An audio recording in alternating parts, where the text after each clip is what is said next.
está igual a 1, ela está igual a 40. Então, naturalmente, esse 40 tem que virar 1. Então, qual é a forma mais natural de eu fazer isso, dentro da teoria das cônicas? Eu pegar essa equação aqui e dividir todos os 3 termos por 40. Nesse PDF eu tentei ser o máximo detalhado possível para depois vocês olharem, verem cada passo, etc. Então, se eu pego essa equação e divido todo mundo por 40, então 5x ao quadrado fica dividido por 40, 8y ao quadrado dividido por 40, 40 dividido por 40, que obviamente dá 1. Nesse primeiro termo aqui, ó, se eu dividir todo mundo por 5, 5x ao quadrado dividido por 5 dá x ao quadrado, 40 dividido por 5 dá 8. Já nesse termo, 8y ao quadrado dividido por 8, né, que eu estou simplificando aqui em cima e embaixo por 8, vai dar y ao quadrado. 40 dividido por 8 dá 5. E, obviamente, esse 40 também dividido por 40 dá 1. Então, observe que quando eu chego nessa expressão, x ao quadrado sobre 8 mais y ao quadrado sobre 5 igual a 1, eu estou na equação geral da elipse, cuja característica central é ser igual a 1. Bom, a gente sabe, pessoal, que na forma geral da elipse, os denominadores estão... Só um instante, tá me ouvindo? Sim, sim, estou vendo. O seu PDF não está acompanhando a sua fala. O PDF ainda está mostrando só a equação da elipse, não está mostrando ela já transformada. Eu estou aqui selecionando nesse momento uma linha que diz x ao quadrado sobre 8 mais y ao quadrado sobre 5 igual a 1. Vocês estão visualizando? Sim, sim, tá aparecendo até para a gente. Dividimos ambos os lados da equação por 40 para obter a forma padrão. Só até aí. Perfeito. Isso, é exatamente isso que eu estou vendo agora. Vocês Tá estão bom. vendo aqui a segunda linha depois dela? Que é essa daqui que eu acabei de selecionar.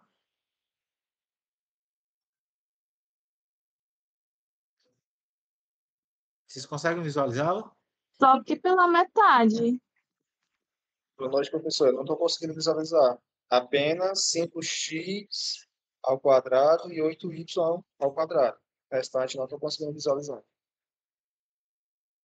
Tá certo. Eu vou interromper aqui o compartilhamento, certo? E vou tentar compartilhar de novo para ver se melhora.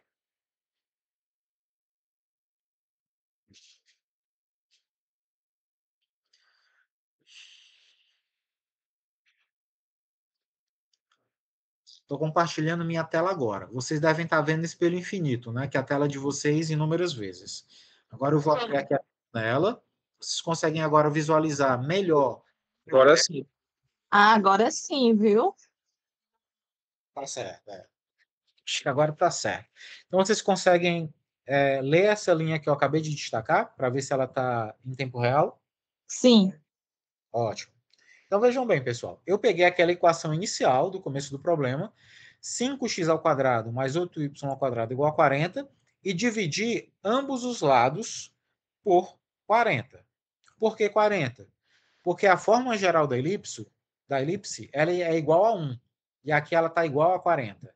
Então, naturalmente, para fazer 40 virar 1, eu peguei e dividi ambos os lados da minha equação por 40. Então, 5 ficou dividido por 40, 80 também dividido por 40, e 40, obviamente, dividido por 40 dá 1. Então, a gente chega nessa equação aqui. Só que essa equação eu consigo simplificar. Se essa fração 5 por 40 eu dividir todo mundo por 5, 5 dividido por 5 dá 1, 40 dividido por 5 dá 8. Já nessa daqui, se eu pego e divido numerador e denominador em cima e embaixo por 8, 8 dividido por 8 é 1, 80 dividido por 8 é 5. E aí, 40 dividido por 40 é 1. Então, eu chego na equação x ao quadrado sobre 8 mais y ao quadrado sobre 5 igual a 1. Então, de certa forma, ela já está na nossa forma geral da elipse. Só que a gente tem que lembrar que a forma geral da elipse ela é x ao quadrado sobre a ao quadrado, y ao quadrado sobre b ao quadrado igual a 1. Então, o 8 é alguma coisa elevada ao quadrado. E o 5 também é alguma coisa elevada ao quadrado. Então, pessoal, ó, chegando bem aqui, ó, alguma coisa ao quadrado é igual a 8. Se aqui está ao quadrado, passa para o outro lado na forma de raiz. Então, o A é a raiz quadrada de 8. E se você simplificar, é 2 raiz de 2. Por outro lado, esse 5 também é alguma coisa elevada ao quadrado. Que aqui eu posso chamar de B. Então, alguma coisa ao quadrado, B ao quadrado, igual a 5. Como está ao quadrado, passa para o outro lado sobre a forma de raiz. Então, B é a raiz de 5. Então, se a gente for comparar a equação dada com essa equação aqui, ó, que é a equação geral da elipse, ou padrão da elipse, como quiserem, todos os termos estão ao quadrado. Então, a medida A, que é o do eixo maior, e a medida B, que é a medida do eixo menor, valem respectivamente. O A é 2 raiz de 2, que seria a antiga raiz de 8, e o B é a raiz de 5. Confere?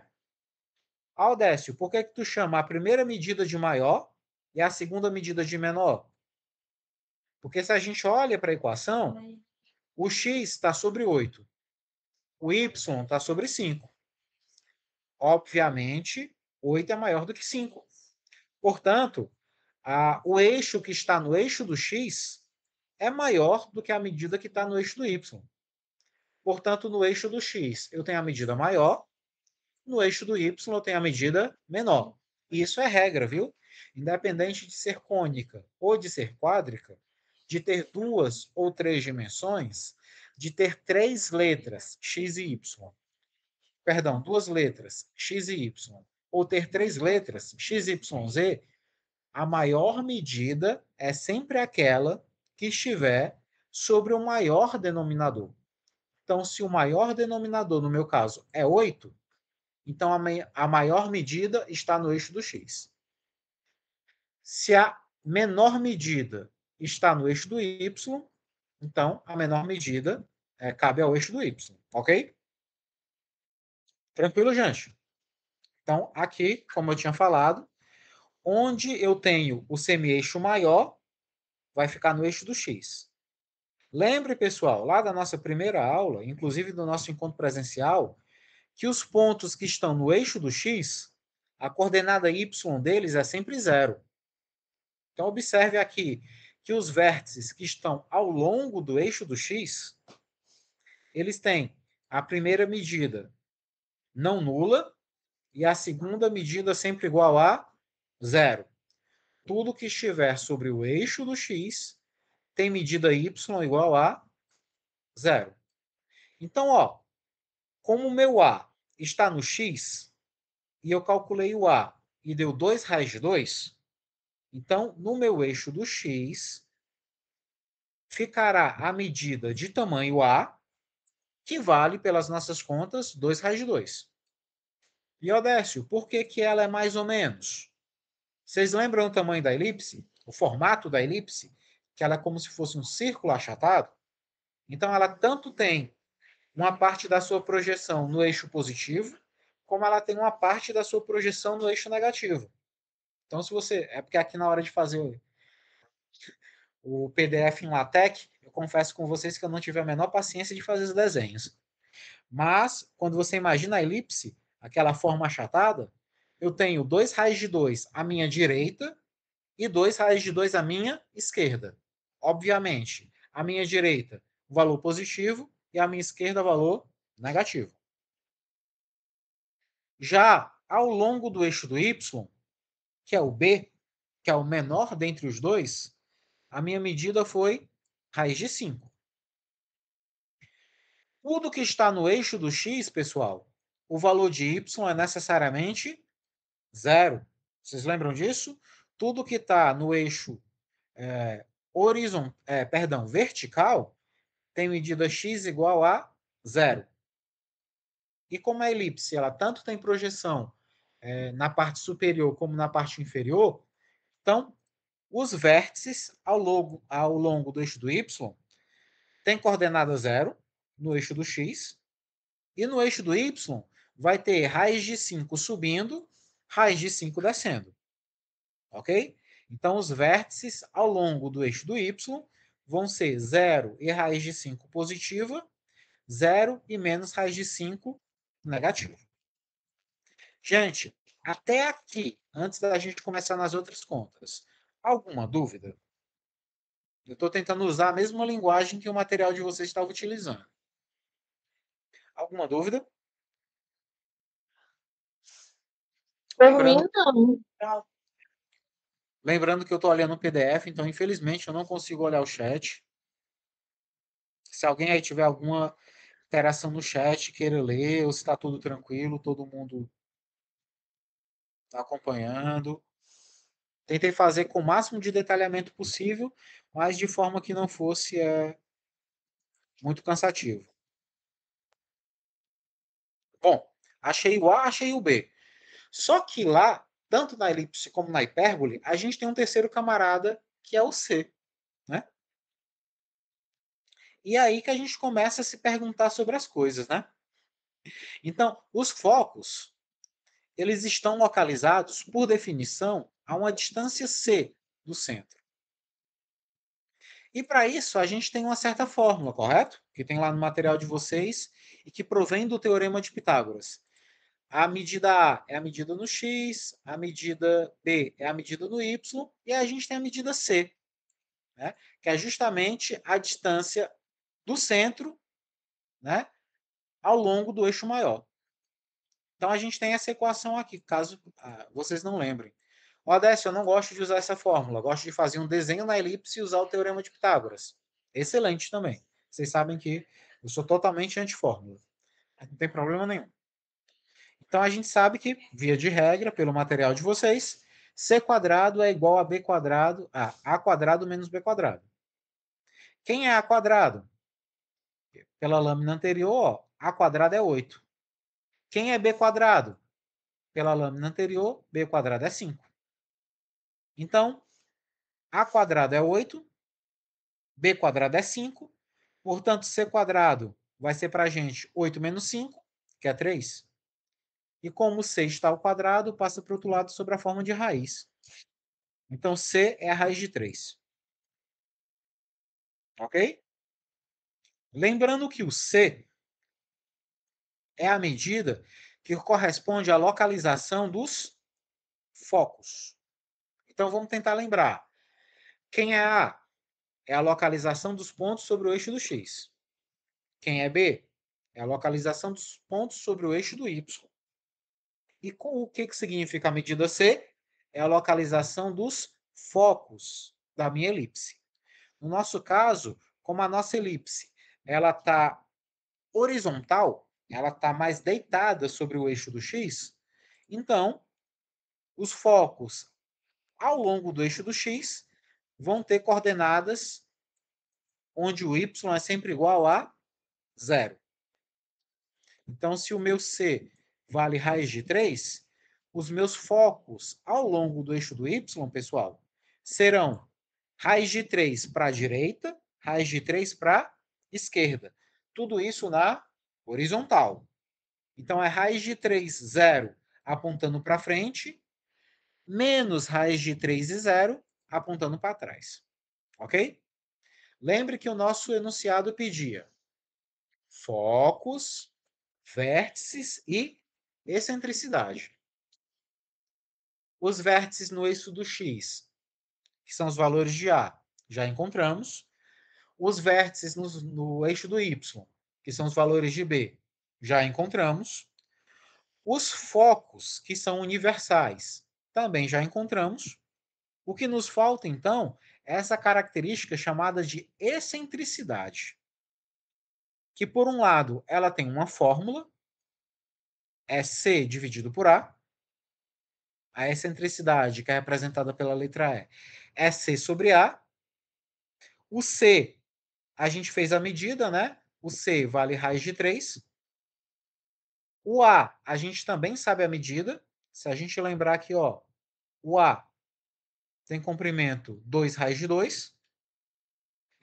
Então, C sobre A será o valor de C, que é raiz de 3, o valor de A, que é 2 raiz de 2. Odécio, posso deixar assim? Você até pode, só não deve. E se a gente lembrar, não deve ficar número irracional no denominador de uma fração. Ou seja, não deve ficar raiz. Como aqui embaixo tem a raiz de 2, eu vou pegar esse número, raiz de 3 sobre 2 raiz de 2, e vou multiplicar em cima e embaixo pela raiz de 2. Raiz de 3 vezes raiz de 2 é a raiz de 6, confere? Que é 3 vezes 2. Já aqui embaixo, jovens, raiz de 2 vezes raiz de 2 é raiz de 4. Só que a raiz quadrada de 4 é 2. Então, raiz de 2 vezes raiz de 2 é 2. Vezes esse 2 dá 4. Então, a excentricidade da minha elipse, em particular, é raiz de 6 sobre 4. E com isso, a gente encerra o nosso primeiro exercício. Nesse primeiro exercício, pessoal, alguma dúvida?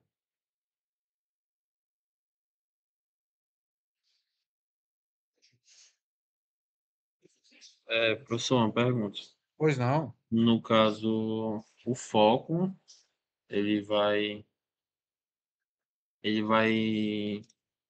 ficar onde ser maior o número embaixo, né?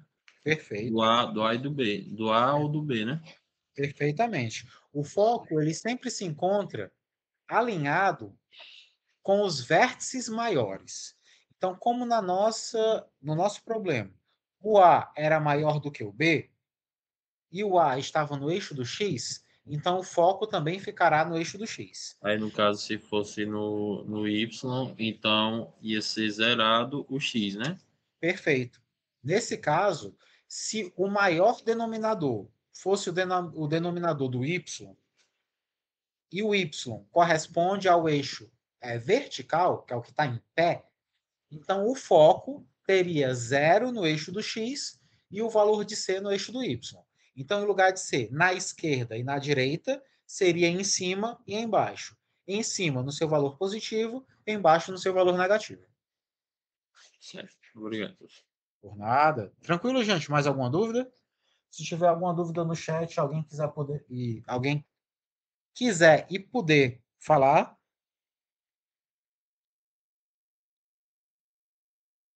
Tranquilo? Nenhuma dúvida? Podemos passar para o exercício de número 2. São exercícios assim bem modestos, né?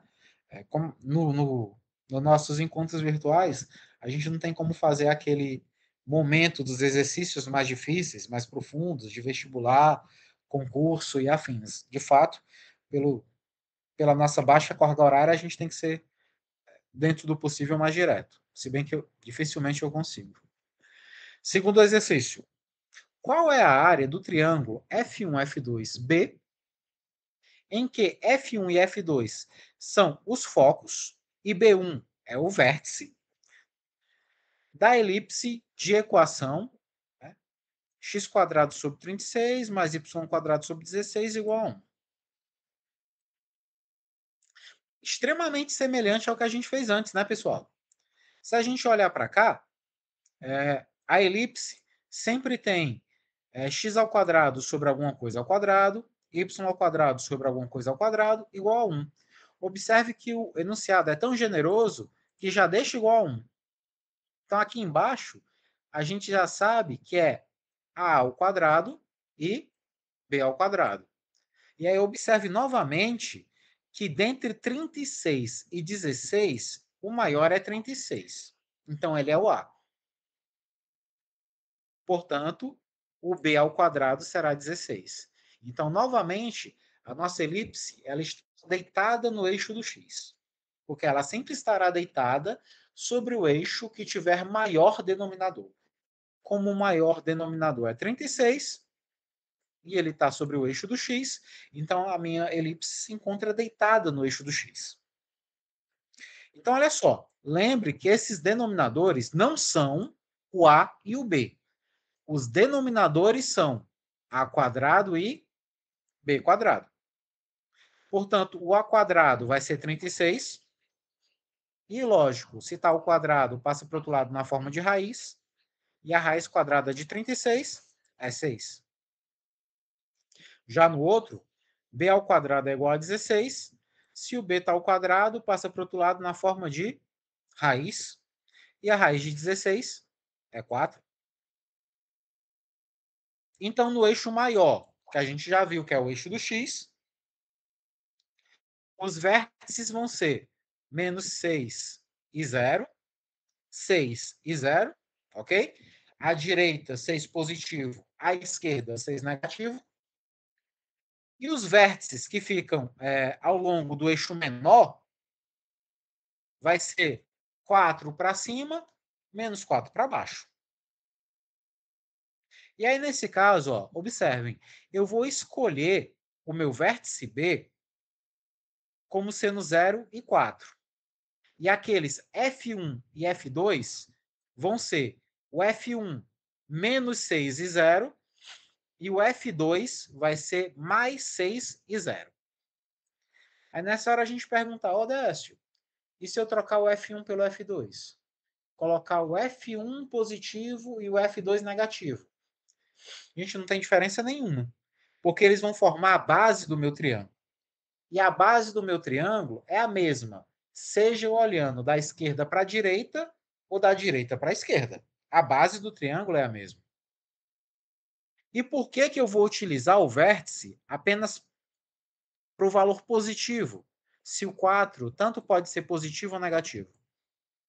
Observe, gente, que se eu fixo a base de um triângulo, eu posso ter o vértice dele projetado para cima, como eu também posso ter o vértice dele projetado para baixo.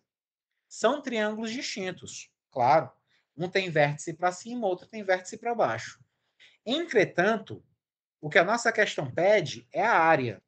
E como a gente viu lá no nosso primeiro encontro, o primeiro encontro presencial, no caso, a área ela é uma grandeza invariante. Então, independente que o meu vértice esteja projetado para cima ou esteja projetado para baixo, ou seja, eu tenho uma altura 4 subindo ou eu tenho uma altura 4 descendo, a área é a mesma.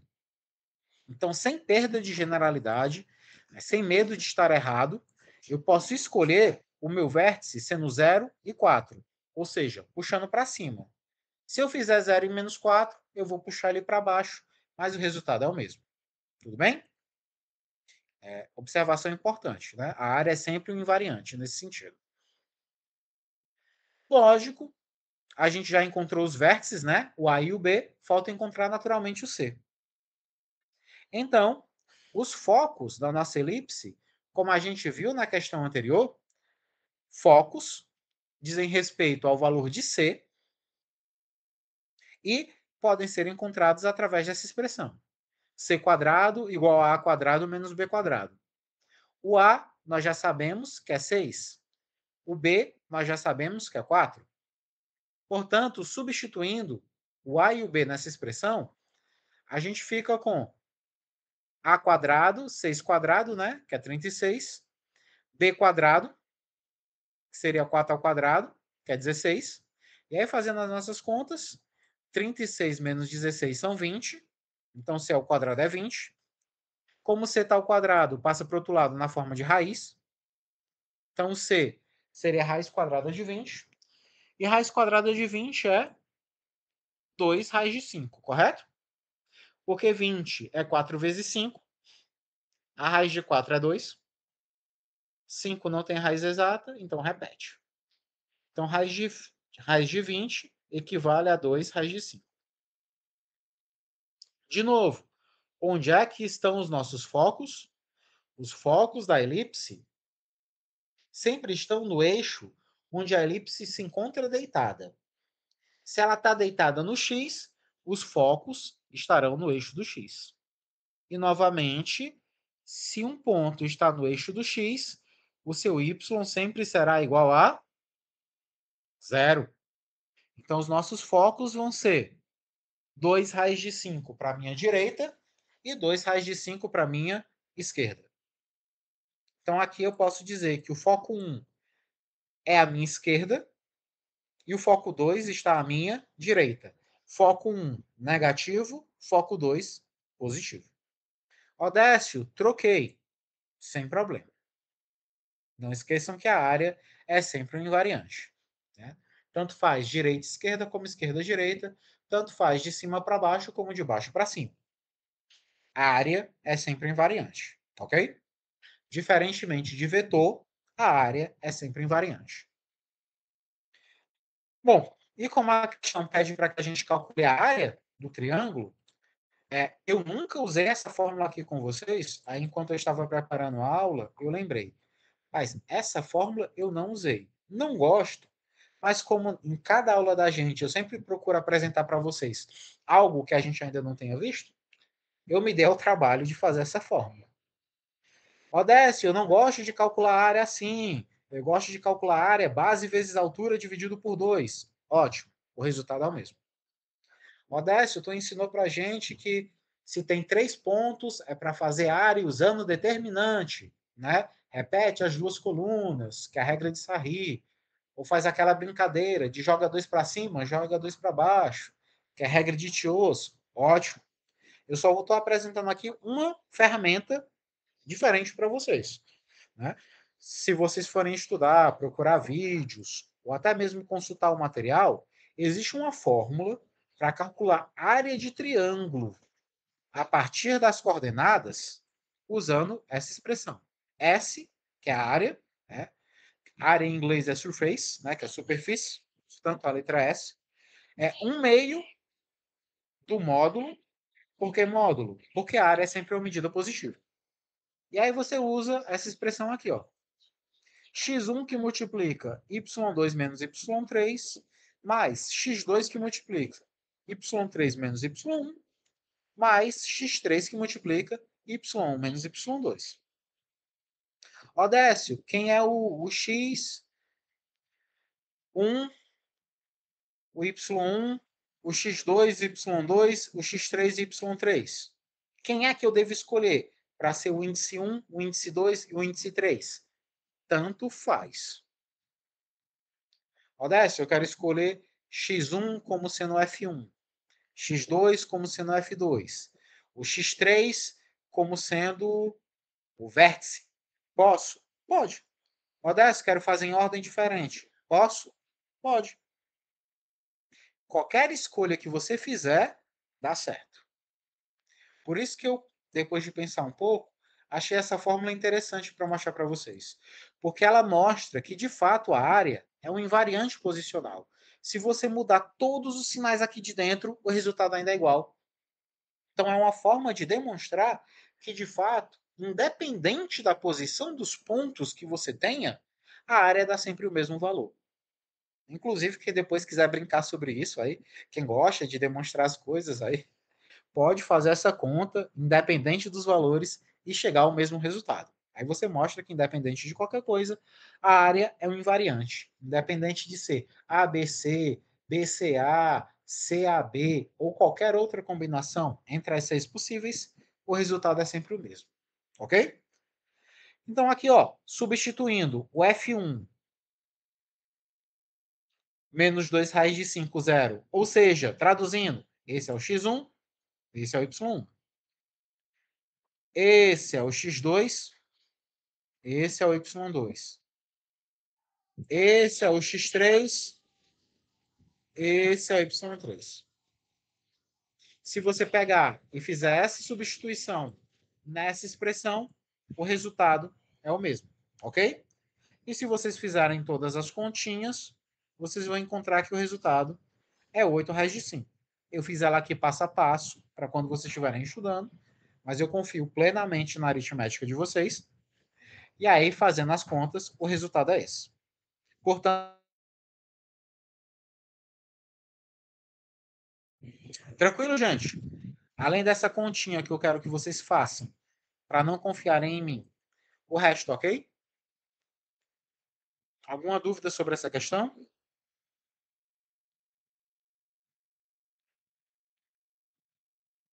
Lembrando, Odécio, não quero calcular a área do triângulo com essa fórmula nova. Eu nem gosto de fórmula. Faz determinante, ótimo, vai dar o mesmo resultado.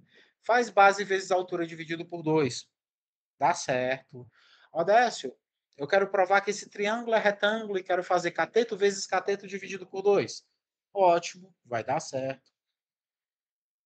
Da forma que você achar melhor, né? O resultado é sempre 8 regis 5, ok? Só quis trazer uma expressãozinha nova para vocês. Não havendo nenhuma dúvida, terceira chamada, alguma dúvida? Algo no chat? Alguém quer fazer algum comentário? Trancar a disciplina não dá mais. Desistir da disciplina também não acho uma boa ideia. É a última aula já. Então, fora isso, alguma pergunta, gente? Eu posso colaborar aí?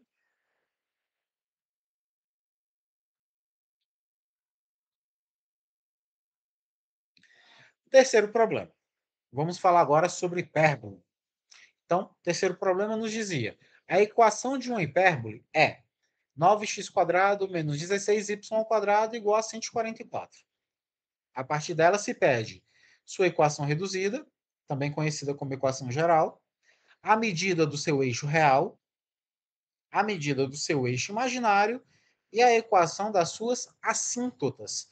Quem achava que tinha escapado do cálculo e, portanto, escapado das assíntotas, acabou encontrando elas em geometria analítica, né?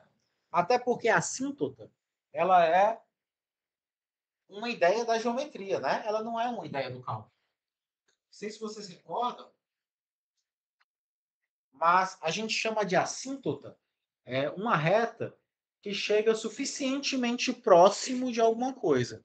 Acredito que vocês devam lembrar no material de vocês, a assíntota, no caso da hipérbole, é uma reta que chega bem perto da minha hipérbole, mas não encosta nela. Todo mundo lembra dessa definição? Você tem a hipérbole, que é como se fossem duas parábolas tortas, né? Cada uma em um hemisfério diferente do plano. E a assíntota, ela chega muito perto dos respectivos ramos da hipérbole, porém não encosta nelas. Então, essa é a ideia da assintotagem, né? O comportamento assintótico é aquele comportamento que lhe deixa suficientemente próximo, mas nunca exatamente igual. Do cálculo, alguém lembra do que significa isso? Estar suficientemente próximo, mas nunca ser igual? É o limite. A assíntota, por definição, é a concepção geométrica do limite.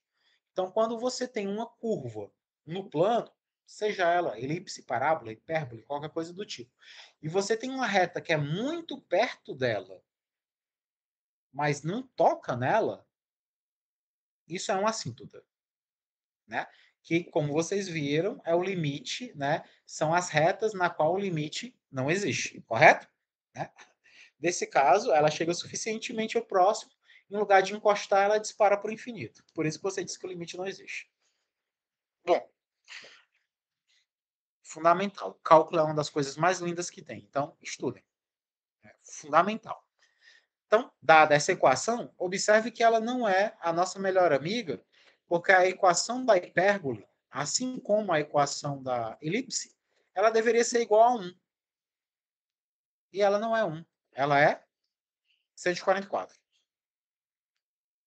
Então, o que a gente faz?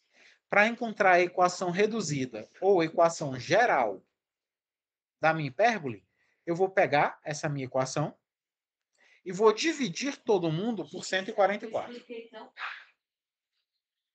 Então, vou pegar e dividir todo mundo por 144.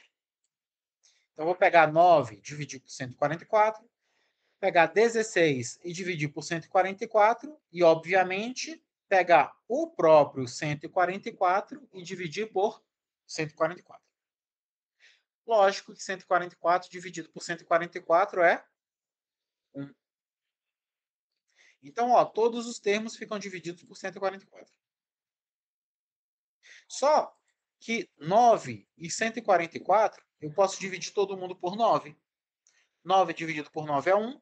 144 dividido por 9, 16. Nessa outra fração, 16 dividido por 144, 16 dividido por 16 é 1. 144 dividido por 16 é 9. Então, nós chegamos à nossa equação reduzida ou equação geral da hipérbole.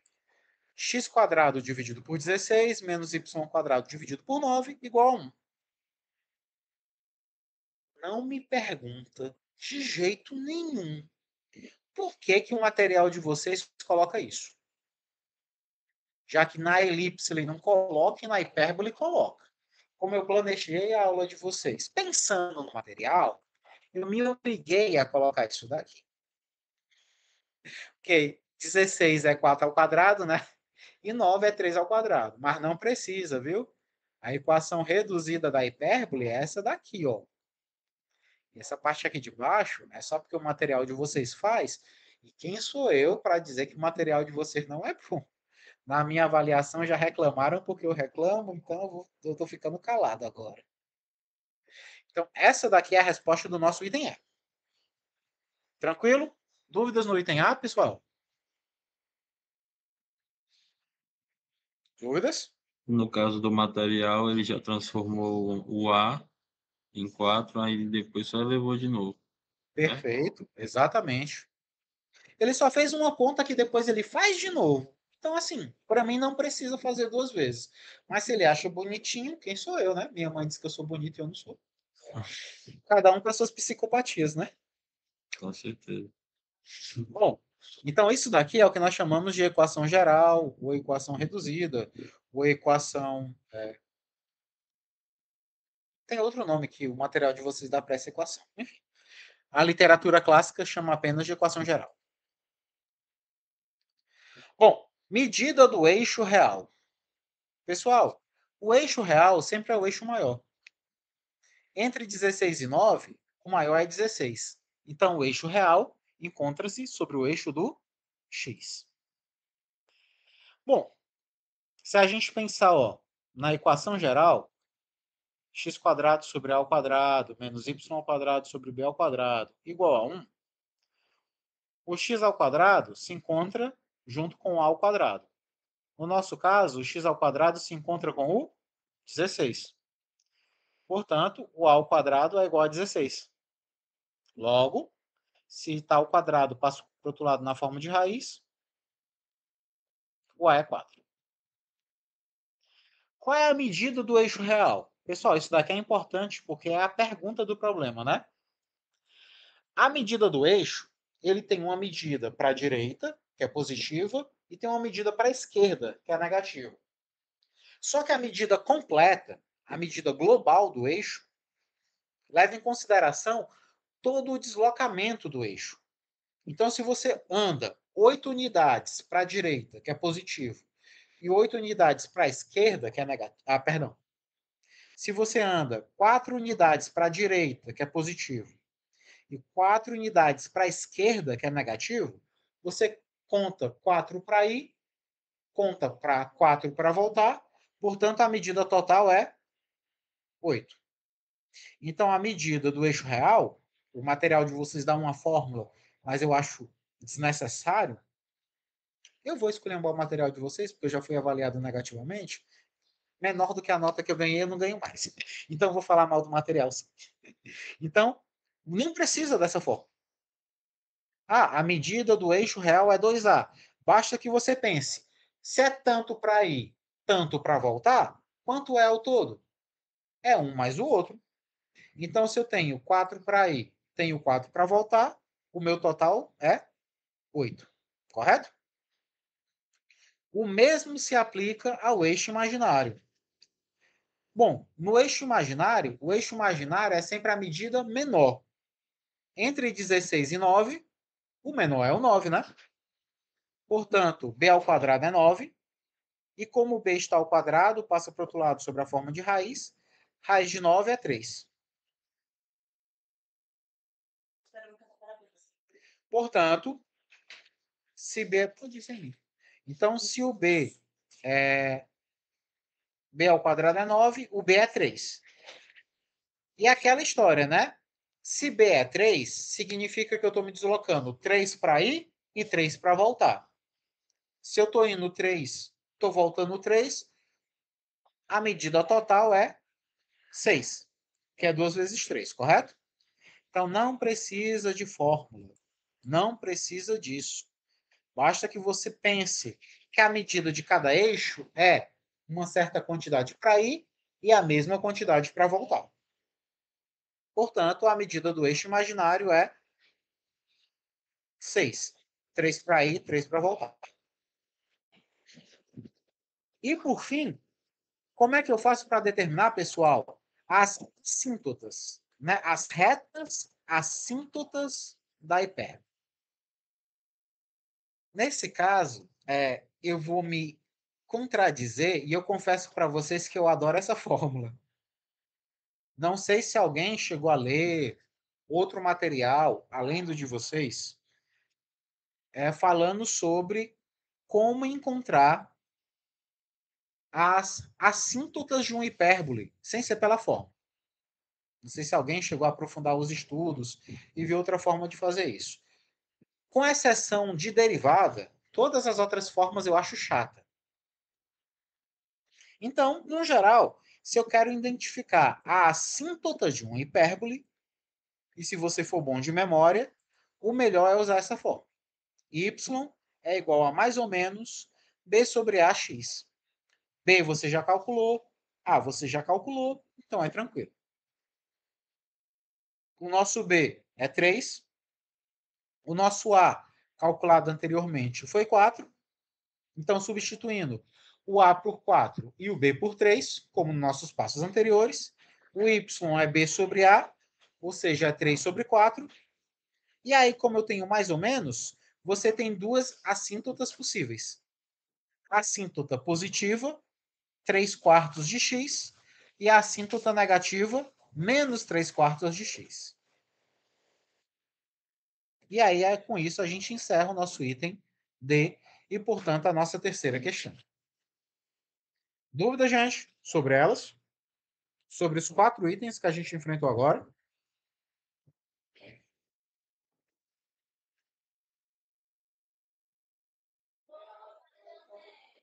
Alô, terráqueos? Vocês me ouvem? Ouvimos sim. Da minha parte, nenhuma dúvida. Alguém no chat, pessoal, algum comentário? Alguém queira abrir o áudio, perguntar alguma coisa? Puxar um Ave Maria em intenção da prova de amanhã? Não? Tranquilo? Eu adoraria ter essa aula com vocês presencial, porque eu ia desmentir N inverdades sobre isso, mas infelizmente não será possível. Vou ter que ser. Marcar, pessoal. Oi? Vocês marcar. Eu deixo vocês marcarem no final, no final da prova, tem a opção. Eu acho que passei a F, reprovei, só sei que nada sei, assinado Platão. São as opções que tem só no final da prova. Mas de marcar nenhuma. Bom, gente, mais alguma pergunta aqui? Podemos ir para o exercício 4?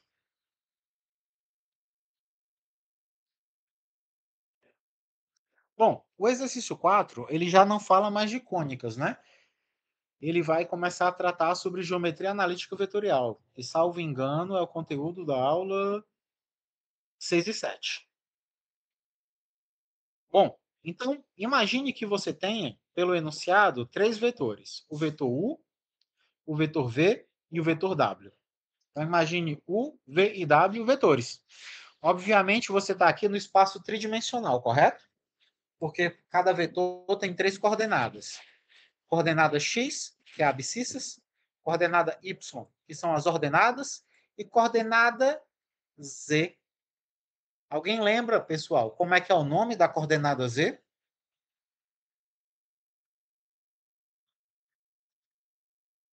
O X é a abscissa, do jeito, de 2 dimensões. O Y, as ordenadas, equivalente.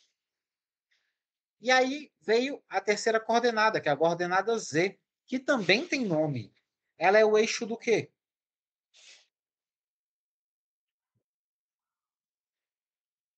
Um de cada vez.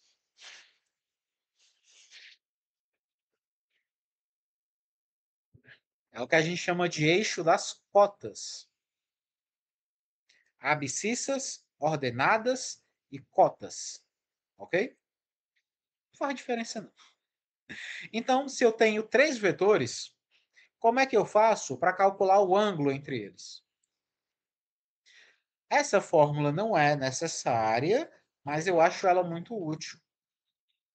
O ângulo entre 2 vetores pode ser calculado dessa forma aqui. O cosseno do ângulo formado entre eles é igual ao produto interno dividido pela norma, né, pelo produto da norma dos vetores. Então vamos ver aqui se vocês estão bons de cabeça. Como é que calcula o produto escalar, também conhecido como produto? Outro nome que a literatura dá, pessoal, e o material dá a produto escalar. Como é que é outro nome? Interno. Interno. Perfeito. Então, o produto interno entre 2 vetores, não sei se vocês se recordam, mas é como se fosse uma propriedade distributiva, né? Se eu for fazer o produto interno com V, o produto escalar com V, ou simplesmente U vezes V, você vai pegar o primeiro multiplica com o primeiro, ou seja, o 2 com 3. Depois, o segundo com o segundo, ou seja, o 5 com o 0. E depois, o terceiro com o terceiro, ou seja, o 7 com menos 1. Você faz esse produto e depois soma. Primeiro com primeiro, segundo com segundo, terceiro com terceiro. 3 vezes 2, 6. 5 vezes 0, 0. 7 vezes menos 1, menos 7. E aí, 6 menos 7, menos 1. Esse é o produto interno. Esse é o numerador. Agora vamos olhar para o denominador. É o módulo de U vezes o módulo de V. Se a gente lembrar, o módulo ou as normas, como o material de vocês gostam de chamar, né, que é um conceito errôneo, porque norma é outra coisa, mas graças a Deus que vocês farão álgebra linear, e aí vocês vão entender qual é a diferença do módulo e da norma. Mas, via de regra, que é o módulo ou a norma, nesse caso, de vetores? É a raiz quadrada da soma dos quadrados dos valores. Traduzindo, se o U é formado pelo 3, pelo 5 e pelo 7, eu vou pegar cada um deles e elevar ao quadrado. 3 ao quadrado, 5 ao quadrado, 7 ao quadrado. Vou somar os resultados e tirar a raiz. 3 ao quadrado, 9. 5 ao quadrado, 25. 7 ao quadrado, 49. Somando tudo, espero não ter errado, 83. Isso daria a raiz quadrada de 83. Quem seria a norma de V? Você vai chegar aqui no vetor V, que tem o 2, o 0 e o menos 1, e vai elevar todo mundo ao quadrado. Alguém abriu o áudio? Alguém quer perguntar?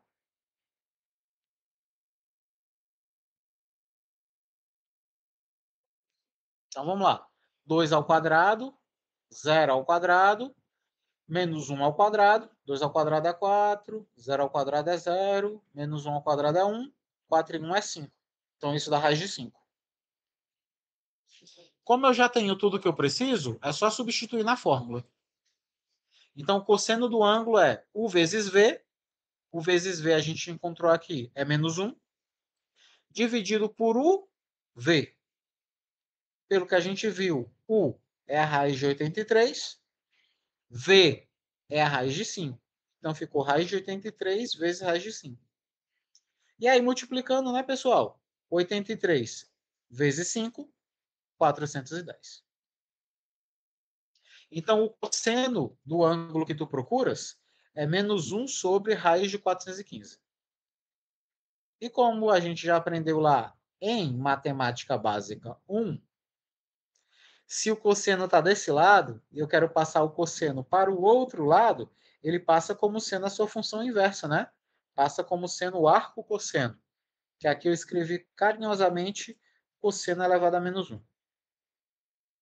Então, o ângulo que tu procuras é o arco cosseno de menos 1 sobre raiz quadrada de 415. Odécio, eu coloquei arco cosseno, não coloquei cosseno menos 1. Tá correto. Odécio, eu parei bem aqui, ó. Cosseno do ângulo igual a menos 1 raiz de 415. Como a nossa prova é aberta, é numa sexta-noite, é aula 8, é o final da disciplina, é julho, então tudo bem, eu aceitaria. Mas no gabarito de um concurso ou qualquer coisa do 5, do tipo, essa é a melhor das respostas. Ok? Dúvida, gente?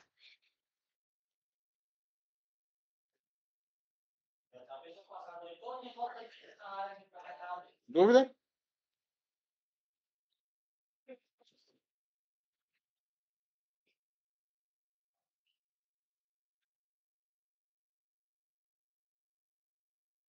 Jovens.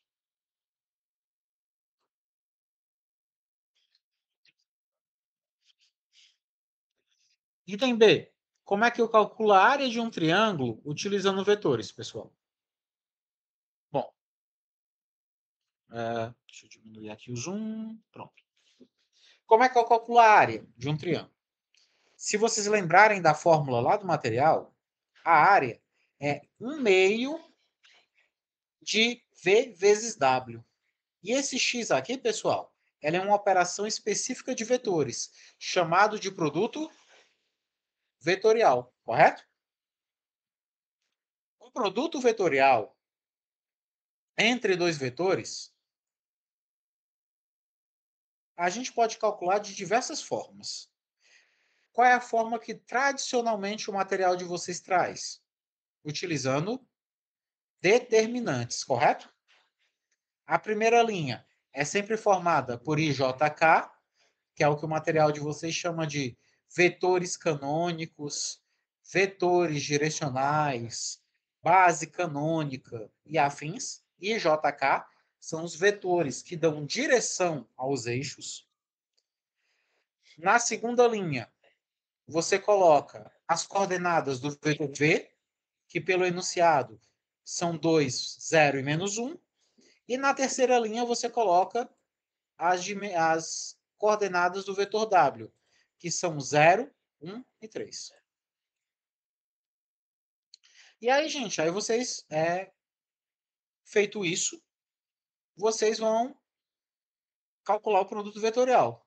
Repete as duas primeiras colunas, faz as diagonais. Isso daqui, de fato, eu não fiz, ó. Eu só coloquei a conta para ver se na hora que vocês fazem fica igualzinho. E aí, fazendo esse produto vetorial, você encontra o vetor 1, menos 6 e 2. 1 na direção I, menos 6 na direção J e 2 na direção K. Então, esse é o produto vetorial entre os dois vetores dados. Bom, na fórmula, você não usa o produto vetorial, você usa a norma dele. E a gente sabe que a norma é pegar cada um desses caras e elevar ao quadrado, né? Então, 1 ao quadrado, menos 6 ao quadrado, 2 ao quadrado. Se a gente fizer essa conta, né? 1 ao quadrado é 1, 6 ao quadrado é 36, 2 ao quadrado são 4, somando todo mundo, 41. Portanto, isso nos dá a raiz de 41. Nosso triângulo, pela fórmula que tem exposta no nosso material, a área do triângulo é metade do produto vetorial. Ou seja, é a metade, o produto vetorial em módulo deu 41, então é 1/2 da raiz de 41. Dúvida, gente, no item B?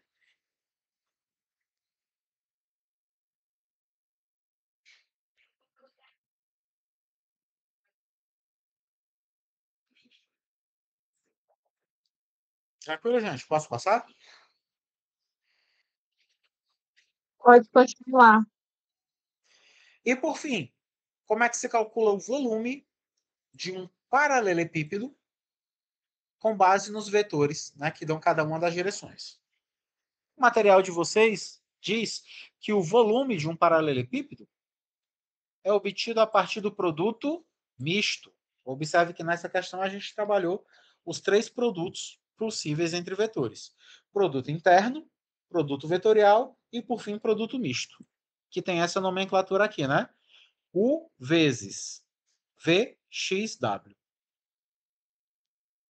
Então, se vocês olharem, ó, o U é dado no enunciado. É 3, 5, 7.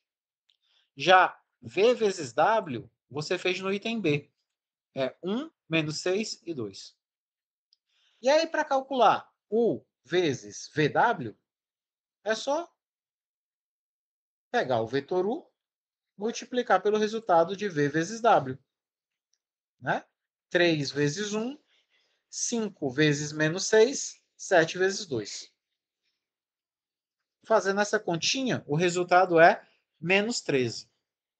Ah, Odécio, não tem volume negativo. Por que deu menos 13? Porque se você pensa nesse paralelepípedo, ao invés de ele estar enchendo, ele está secando. Então, o sinal de negativo só diz respeito ao fluxo do volume. Ao invés de eu ter, sei lá, uma caixa d'água no formato de paralelepípedo enchendo a 13 metros cúbicos, eu tenho ela secando a 13 metros cúbicos. Mas o volume, que a rigor é a quantidade de líquido a qual ela comportaria, não vai ser 13 negativo, e sim 13 positivo. Já que o volume é sempre uma medida positiva. Portanto, o volume é 13 nesse caso. Dúvida?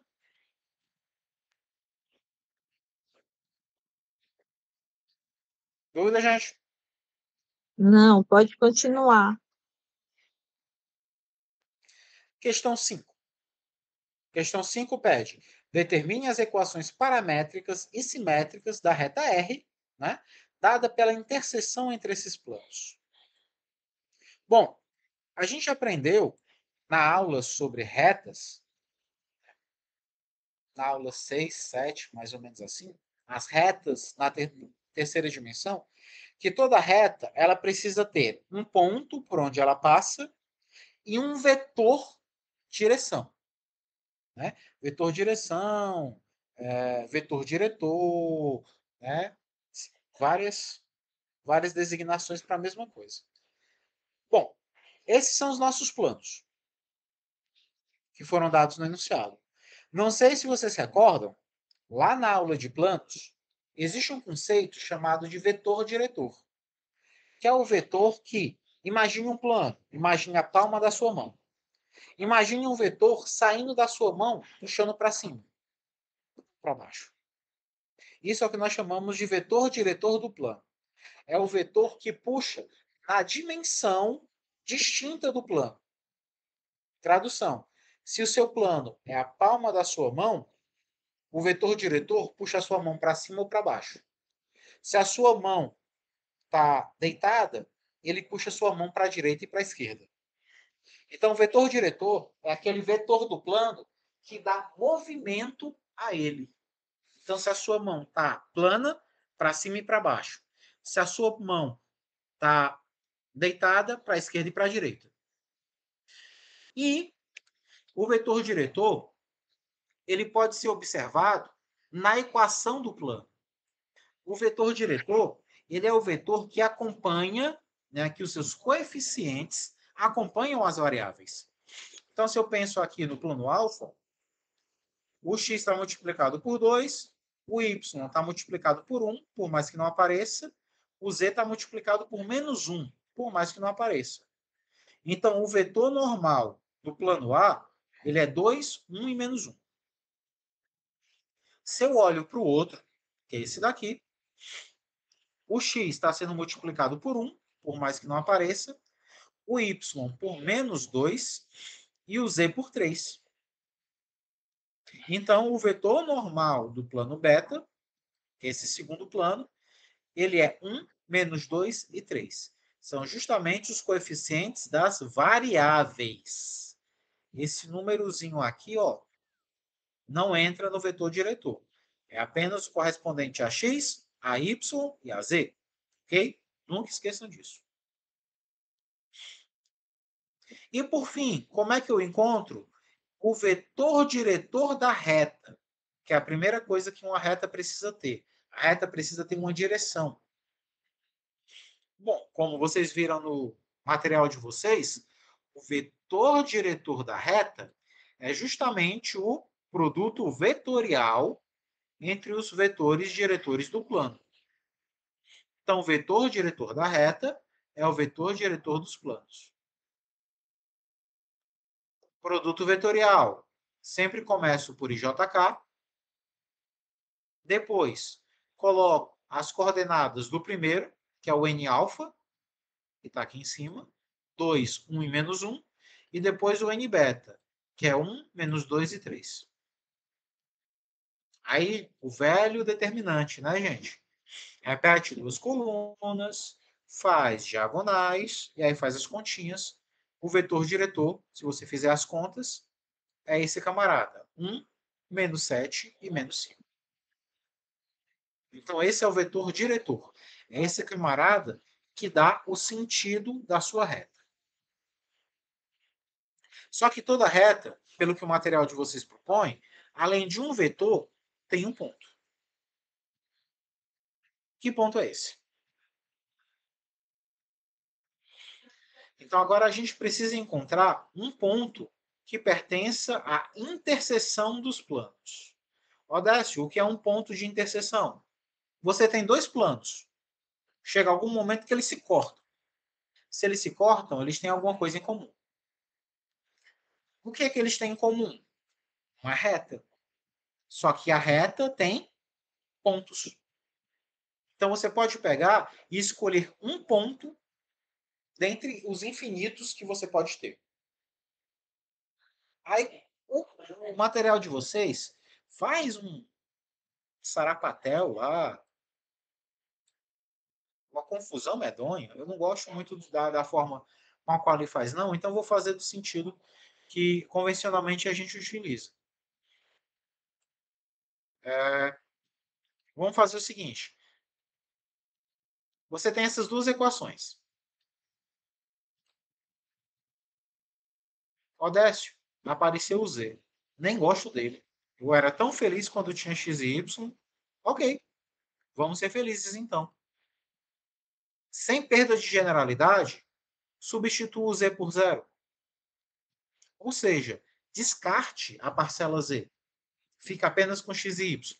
Em cada uma das equações, descarte o Z e fica apenas com x e y. Você tem isso aqui, ó.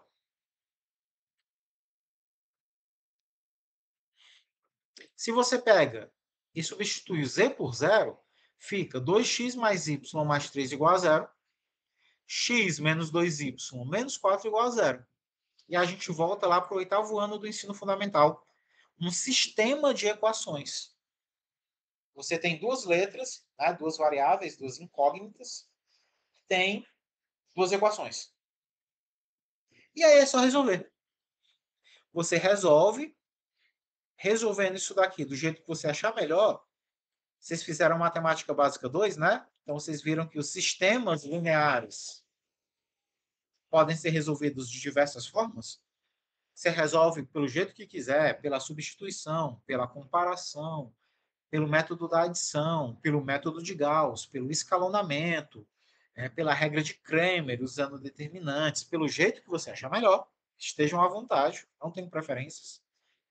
E se você resolver, descobrir os valores de x e y, você vai descobrir que o valor de y é menos 11/5, ou seja, a sua reta passa pelo menos 11/5, e o seu valor de x é menos 2/5.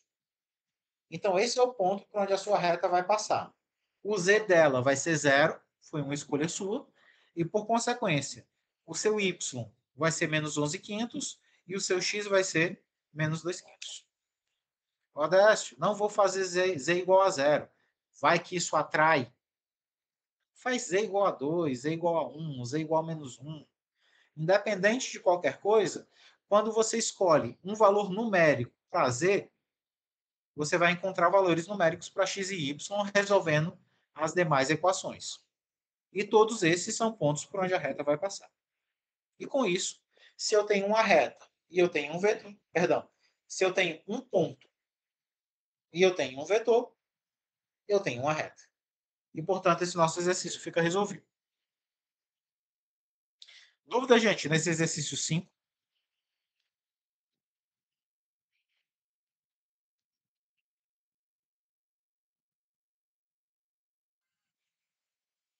Alguma dúvida, gente? Escolham do jeito que vocês quiserem os valores, tá? Eu normalmente coloco na origem porque facilita as contas. Estejam totalmente à vontade. E, por fim, exercício 6. Sabia que tinha que ter um erro de digitação na última questão. E é porque eu tentei dessa vez não errar tanto. Mas, na hora, chega uma hora que o LaTeX dá abuso. Determine os valores de t para os quais exista... Nossa, meu Deus, o LaTeX dividiu isso daqui. Perdoa, gente, não fui eu, foi o LaTeX. Viu? Depois eu vou mostrar para vocês o que é o LaTeX, aí vocês vão me entender. Determine os valores de t para os quais a interseção do plano, né, exista a interseção do plano x igual a t com o cilindro hiperbólico de equação x² sobre 25 menos y² menos z² igual a 4. Então, eu quero saber para quais valores de t existe essa interseção. Pessoal, eu acabei de dizer para vocês que x é igual a t. Então, nessa equação aqui, ó, x² sobre 25 menos z² igual a 4. Onde tiver x, eu posso substituir por t. Então, onde tiver x nessa equação, substituo por t. X² ficou t². Então, é t² sobre 25 menos z² igual a 4. E aqui, vamos fazer o seguinte. O Arão tinha me mandado a solução desse problema. Aí eu pensei, Arão, lembra que bem aqui a gente teve um entrave, só que no teu caso era 4? Aí eu pensei, rapaz, pode ser que o Arão tivesse razão e por um descuido não chegou ao resultado. Aí eu fiz essa solução pensando naquela nossa conversa. Então, vamos pensar nessa equação aqui, ó, gente. Um jeito diferente de resolver isso daqui. Inspirado nas minhas discórdias com o Arão. O z está negativo, eu vou passar ele para a direita positivo. O 4 é positivo, eu vou passar ele para a esquerda negativo. Então, t² sobre 25 fica. 4 positivo passa negativo. O z² negativo passa positivo. Então, a gente ficou nessa equação. Ó. t² sobre 25 menos 4 igual a z². E aí, uma grande sacada, gente. z² é um número ao quadrado. E a principal característica de um número real elevado ao quadrado é que todo número ao quadrado é sempre positivo, correto? Todo número, seja ele positivo, seja ele negativo, ao quadrado ele é sempre positivo. Então, esse camarada aqui, ó, eu posso substituir, entre aspas, z² por positivo. E positivo significa maior ou igual a 0. Tudo bem? Então, esse 4 que é negativo, passa para cá, positivo. Esse 25 que está aqui embaixo, ele está dividindo. Se ele está dividindo, ele passa para o outro lado, multiplicando. Então, 25 vezes 4, 100. E aí, bem aqui, vem a nossa aflição. A gente fez no primeiro encontro presencial, fez no segundo encontro presencial, e eu não lembrava que podia fazer assim. Aí eu riscando aí, pensando na vida, lembrei. O que é totalmente natural fazer numa situação como essas. Como tá tudo aqui ao quadrado, eu vou pegar e vou tirar a raiz quadrada dos dois lados. Vou meter a raiz quadrada na minha esquerda, vou meter a raiz quadrada na minha direita. Na minha direita, a raiz de 100 é 10. E quem é a raiz quadrada de x²? Lá da matemática básica 1.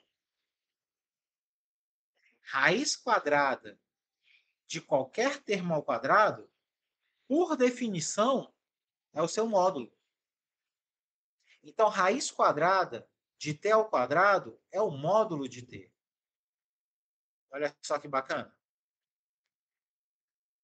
Então, isso daqui nos dá raiz de t maior ou igual a 10. E aí, como a gente viu na aula passada e viu em Matemática Básica 1, a inequação que é maior ou igual a um determinado valor, ela tem duas facetas, né? Ela é ela mesma, ou ela é ela mesma, ou seja, o t é maior ou igual a 10, ela é menor ou igual a menos 10. Se vocês forem lembrar de como a gente fazia inequações modulares, sempre a gente toma em consideração duas possibilidades. Ou ela positiva ou ela negativa. Então, tomando ela positiva, o t é maior ou igual a 10. E se eu admitir ela negativa, ela é menor ou igual a menos 10. Portanto, essas aí são as nossas duas possibilidades. Dúvida, gente? Aqui? Pois não?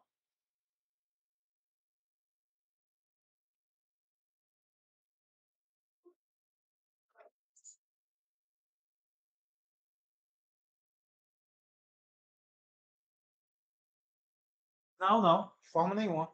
Nesse caso, como eu apenas pedi a condição necessária de t, você não precisa colocar como a união de dois intervalos, não. Se colocar do jeito que está aí, está tranquilo. Nesse caso, seria menos infinito até o menos 10 e depois união com 10 até mais infinito, correto? Então seria análogo, mas não precisa. Sem problema. Dúvida, gente, nessa daqui? Como fazer a interseção de um plano com cilindro hiperbólico?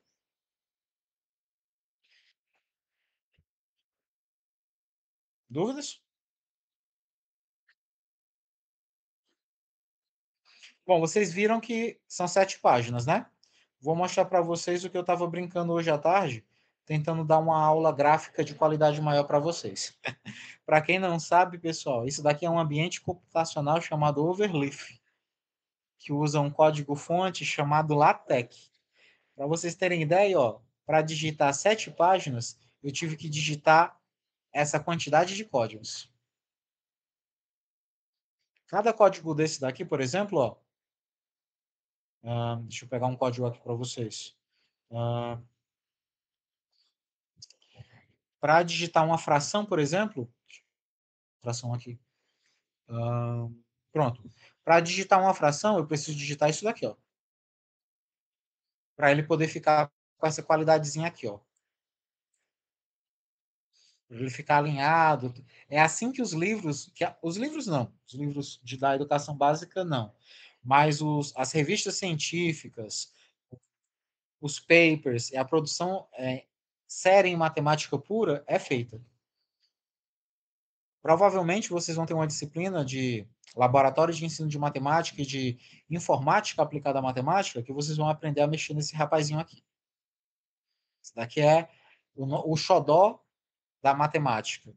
Você cria uma série de linhas de código, ó, 432 linhas de código para gerar um PDFzinho desse. De apenas 7 páginas, mas com a qualidade gráfica, né? Bem interessante. Passei já uma parte da manhã e uma parte da tarde brincando isso daqui. Para ver se hoje podia fazer isso daqui. Pois não, já. Na última, depois que você passou o z ao quadrado para o outro lado, aí apenas assumiu que ele era maior ou igual? Como foi isso? Exato. Mas por que eu assumi isso? Porque todo número ao quadrado não é sempre positivo? Uhum. E um número positivo é um número que é maior ou igual a zero. Então, dizer que isso daqui é z ao quadrado é dizer que ela é positivo. E dizer que ela é positivo é dizer que ela é maior ou igual a zero. Então, são coisas análogas. Todo número ao quadrado é maior ou igual a zero, desde que ele seja um número real. Entendi. Ok? Ok. Mais alguma dúvida, gente? Dúvidas, por favor?